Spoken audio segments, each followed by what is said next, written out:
Salut, c'est Mike, bienvenue dans cette nouvelle vidéo. Alors si tu t'intéresses à la programmation, si tu es développeur ou si tu es en train d'apprendre le code, tu dois probablement déjà avoir entendu parler de pattern, design pattern, patron de conception, etc. Alors si tu sais pas ce que c'est, je peux te relire la définition Wikipédia. Un patron de conception est un arrangement de caractéristiques de modules reconnus comme bonne pratique en réponse à un problème de conception d'un logiciel. Il décrit une solution, un standard utilisable dans la conception de différents logiciels. Alors des design patterns, il y en a plein. Les plus connus, ce sont Singleton, MVC, Visitor, Factory, inversion de contrôle, injection de dépendance et j'en passe. Il y en a des dizaines de design patterns, mais avant de maîtriser ces design patterns, il faut surtout tu dois éviter les anti-patterns. C'est quoi les anti-patterns? Ce sont les erreurs courantes de programmation ou de conception. Alors dans cette vidéo, ce que je vais te faire, je vais te présenter 5 anti-patterns que les développeurs débutants font souvent. C'est parti!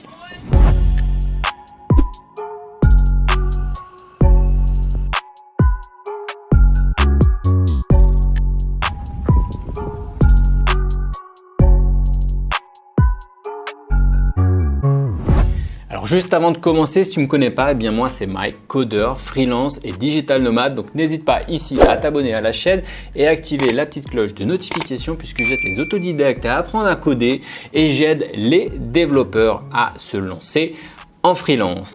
Alors quand on est débutant, on fait pas mal d'erreurs. Alors est-ce que c'est grave? Bien sûr que non, ce n'est pas grave de faire des erreurs. C'est tout à fait normal de passer par là. Mais si tu veux te débarrasser de mauvaises habitudes, tu dois quand même connaître certains anti-patterns. Alors il y a certains anti-patterns qui disparaissent naturellement avec le temps et il y en a d'autres malheureusement qui peuvent rester durant toute ta carrière. Alors dans cette vidéo, je vais te présenter 5 anti-patterns courants chez les devs et je vais essayer de te mettre un petit exemple de code pour que ce soit plus clair à comprendre.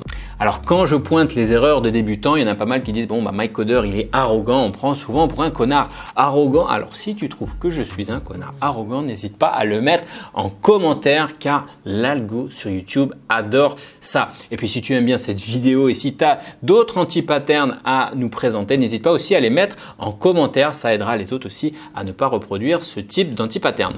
Alors le premier anti-pattern courant chez les développeurs débutants, c'est le nommage ambigu. Alors moi je suis quelqu'un de très mauvais dans le nommage de variables, de classes, de fonctions, etc. Je suis jamais vraiment inspiré, mais là ça va au-delà de l'inspiration. C'est vraiment, c'est tout juste qu'il est impossible pour un autre développeur de comprendre ton code tout simplement en le lisant. Alors ça peut être pour le nommage de variables, de fonctions ou toute autre partie du code. Alors tiens, je te mets un petit exemple ici, je vais me décaler. Tiens, je vais t'afficher un petit exemple. Voilà ce que ça pourrait donner par exemple. Alors là c'est un exemple assez bateau, assez basique. Bah, typiquement, tu vois, un débutant aura peut-être tendance comme ça à mal nommer des variables. Par exemple, pour nommer une variable nom, tu vois qu'on va mettre un A, let A égale Mike, let B pour l'âge égale 20 et par exemple pour faire un test pour savoir si Mike il est majeur, on fera un if B supérieur à 20, console log, tu es majeur. Tu auras compris que quelqu'un qui passe derrière et qui va lire ce type de code, eh bien, c'est pas clairement explicite. Pareil pour le nom des fonctions. Je te mets un deuxième exemple ici, tu vois, par exemple, pour une fonction pour vérifier si l'âge de la personne est majeur, si la personne est majeure, eh bien, voilà, un type de nommage de fonction, fonction OK, qui permet de définir si OK, la personne est bien majeure. Tu auras bien compris, c'est pas du tout explicite et compréhensible.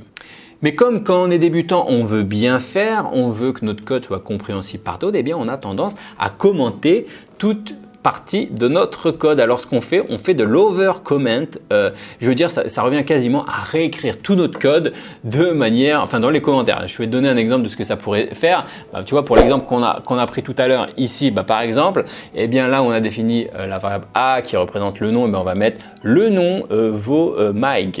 Si l'âge est supérieur à 18, alors la personne est majeure. Tout ce type de commentaires ne servent à rien puisque normalement, simplement en lisant le code, on n'a pas besoin de cela. Pareil pour cette fonctionnalité là de la personne majeure. Fonction permettant de savoir si une personne est majeure ou non.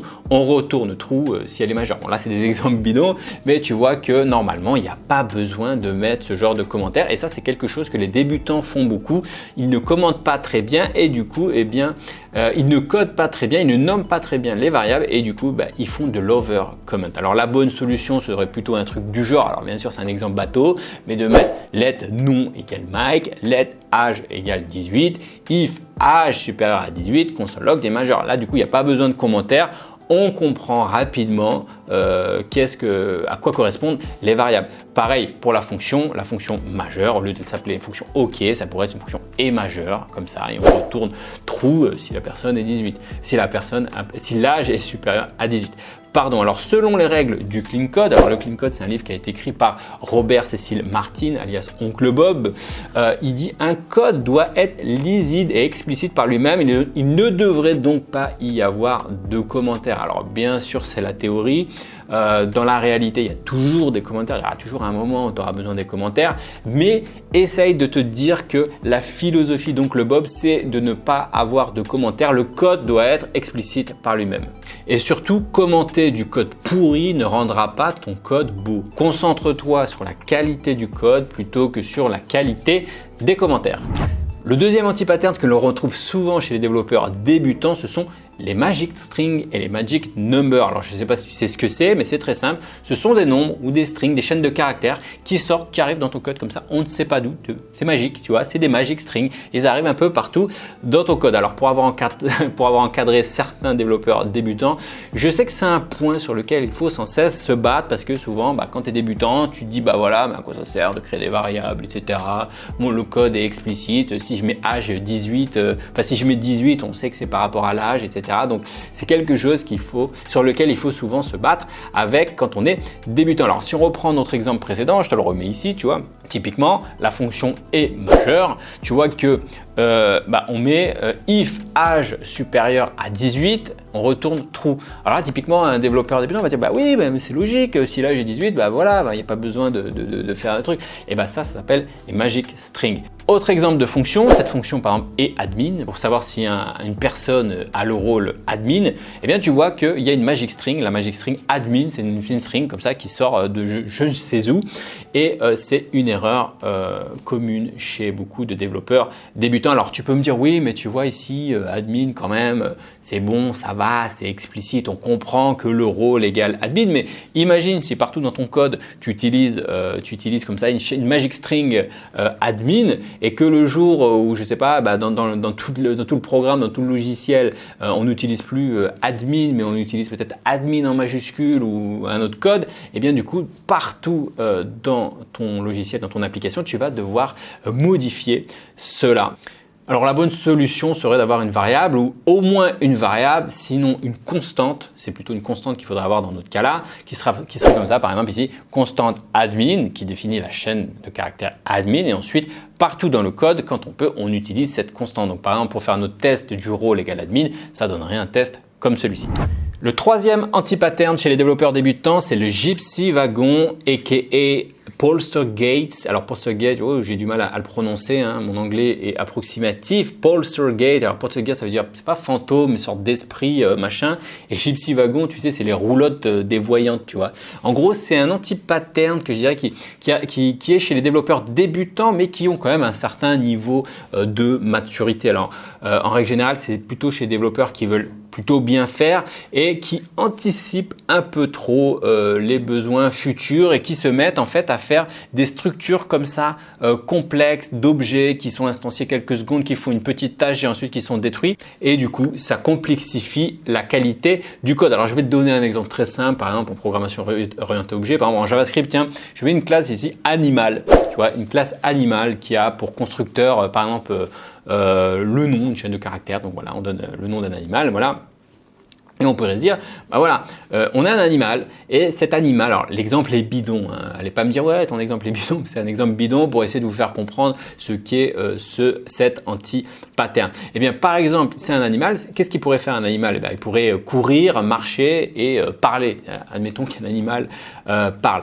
Eh bien, on va créer une classe runner qui va prendre dans constructeur qui va prendre un animal et ensuite il va y avoir une méthode run qui va nous permettre de faire courir notre animal. Ensuite, notre animal, il peut marcher. Alors, on va créer une classe speaker et dans le constructeur, on va lui passer l'animal et ensuite, on va avoir une méthode speak qui va faire parler l'animal. Etc. Pour le walker, on va se créer une classe walker avec à l'intérieur une méthode walk qui va faire marcher l'animal. Et à la fin, on va instancier tout ça en mode const chien égale new animal de Moodle. Ceux qui connaissent Moodle comprendront. Ensuite, on va faire une instance de walker, une instance de speaker, une instance de runner avec en paramètre, enfin tu vois le bordel, tout ça pour appeler trois pauvres méthodes. Alors que tout simplement, il aurait fallu tout simplement créer des méthodes tout simplement speak, run et walk pour faire marcher notre animal. Alors dans certains cas, oui, c'est très bien de créer des speakers, des runners, des choses comme ça pour des besoins futurs, mais dans des cas simples, il vaut mieux rester simple. Le quatrième anti-pattern chez les développeurs débutants, c'est le code mort. On appelle ça aussi le lava flow. Alors, il y a un truc qu'on entend souvent chez les développeurs, c'est ne touche pas quelque chose qui marche. Et je suis tout à fait d'accord avec ça, hein. Alors, ça sert à rien d'aller toucher à quelque chose qui marche. Je veux dire, à partir du moment où ça marche, on va pas aller refactorer du code, hein, du code qui fonctionne, on le laisse. Mais à l'inverse, on peut parfois être effrayé à l'idée d'aller supprimer du code ou nettoyer certaines parties de code dans le logiciel. Parfois, on peut se dire, bah voilà, j'ai déjà codé cette partie de code, ce petit bout d'algo, allez, je le garde, on sait jamais, peut-être que ça pourrait être utile pour la prochaine fois. Non, tu as des utilitaires de gestion de version qui te permettent de garder du code, donc si c'est pas utile, il faut supprimer le code mort de ton application. Alors pourquoi on appelle ça lava flow ou coulée de lave? Bah écoute, je te mets un petit schéma que j'avais trouvé sur internet.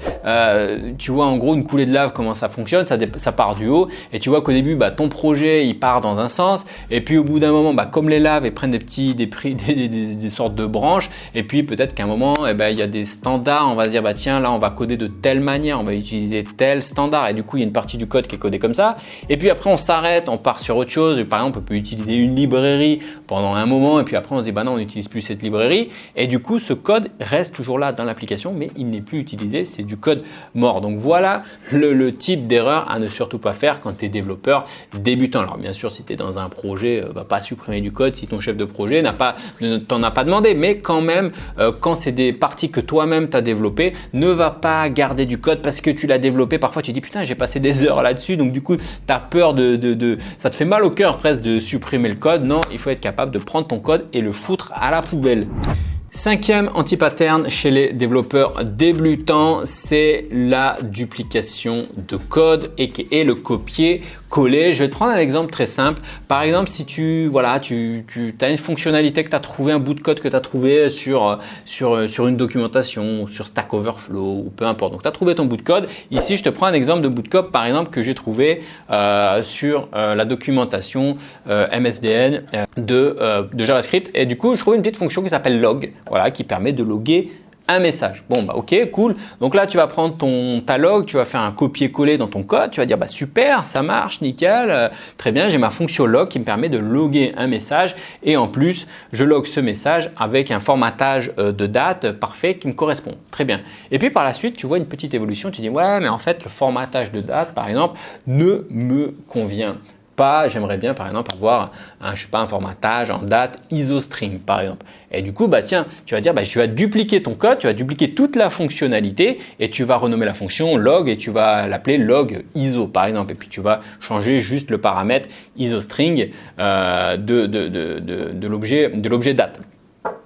Et puis tu vas continuer, tu vas dire ouais mais j'aimerais bien avoir aussi un log qui puisse faire du log en UTC par exemple. UTC c'est un autre formatage de date par exemple. Bref, et du coup tu vas faire encore un copier-coller. Donc c'est du code dupliqué, c'est quasiment le même code à une petite variation près. Tout ça parce que tu n'as pas envie d'aller toucher à l'intérieur, tu n'as pas envie de péter l'existant. Et du coup tu te retrouves comme ça avec des grosses portions de code dupliquées, du code qui après en termes de maintenance c'est un gros bordel à faire. Alors qu'est-ce que tu aurais pu faire finalement? Tu aurais pu juste, alors c'est un exemple bidon, hein, il y a peut-être mieux à faire, mais tu aurais pu juste par exemple adapter, rajouter un deuxième paramètre qui s'appelle formatage, format ou peu importe, qui te permet de choisir le type de formatage des logs. Voilà pour le cinquième anti-pattern qui est la duplication de code. Alors voilà, on arrive à la fin de cette vidéo. N'hésite pas ici à t'abonner à la chaîne et activer la petite cloche de notification et n'hésite pas à mettre en commentaire si tu vois aussi toi des anti-patterns, des choses, des erreurs que tu fais assez souvent, des choses